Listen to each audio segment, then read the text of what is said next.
Maalum ya Dar es Salaam limewakamata watu 4 na wanahojiwa kwa kina kwa tuhuma za unyang'anyi, kujeruhi na kupora watu barabarani.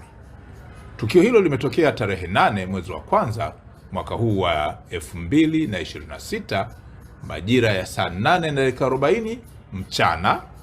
huko maeneo ya Mabwepande, Kinondoni, eneo la Mwendokasi,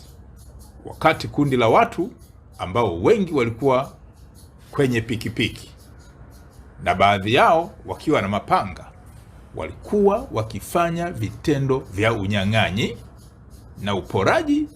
huku wakiwa na jeneza la marehemu aliyefahamika kwa jina la Ibrahim Elia, mkazi wa Mabwepande, anayedaiwa kuuawa tarehe 2 mwezi wa kwanza mwaka 2026 huko maeneo ya Bunju kwa